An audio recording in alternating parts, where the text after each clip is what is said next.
महाराष्ट्र ग्रामीण जीवनोन्नती अभियानांतर्गत उमेद उपक्रम राबविला जातोय। या उपक्रमाअंतर्गत बचत गटाच्या महिला तसेच इतरही कंत्राटी कर्मचारी सेवा देत असतात, मात्र त्यांना तुटपुंज्या मानधनामध्ये कार्य करावे लागते।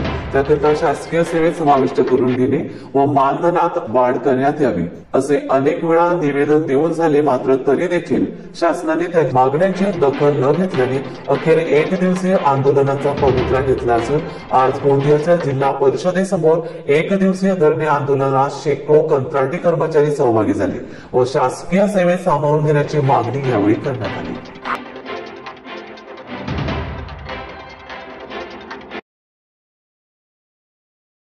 नमस्कार।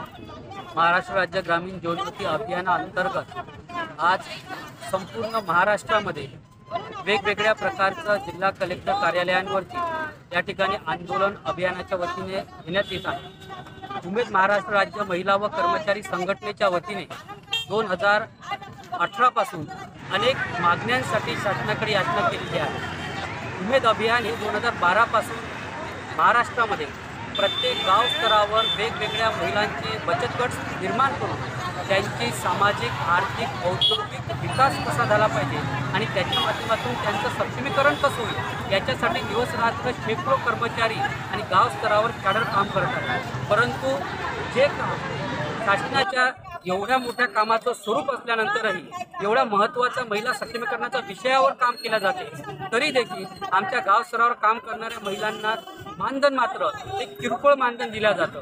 तर त्यामध्ये असं नमूद केलं होतं की तुम्ही आता जे आंदोलन करता ते स्थगित करा, आझाद मैदानवरचं आम्ही तुमच्या मागण्या लवकरच पूर्ण करू। पण आता 2-2.5 महिने होत आहेत, शासनाने आमच्या मागण्याची दखल घेतलेली नाही आहे। यासाठी आम्हाला हे आंदोलन करण्यात आलं आहे। आज आम्ही एक दिवसीय लाक्षणिक उपोषण आम्ही आंदोलन करत आहोत। त्यानंतर आम्ही इथेच न थांबता आमची उमेद अभियान कायम करायची जी आमची मागणी आहे आणि आमची कंत्राटी कर्मचारी कायम करायची मागणी आहे। हे जर आमची मागणी पूर्ण झाली नाही तर आम्ही याच्यापेक्षा तीव्र आंदोलन करू आणि इथं गाव स्तरावरील सर्व गाव स्तरावरील महिला, तालुक्यावरील महिला आणि महाराष्ट्रात जेवढे काही जिल्हे आहेत त्या जिल्ह्यावर सगळ्या महिला आंदोलन करणार आहेत आणि काम बंद सुद्धा करणार आहोत। समोर काय होईल काहीच सांगता येत नाही। शासनाला एकच त्यांनी आमच्या मागणीची दखल घ्यावी, नाहीतर सगळा विद्रोह होण्यासारखं होईल असं मला वाटते।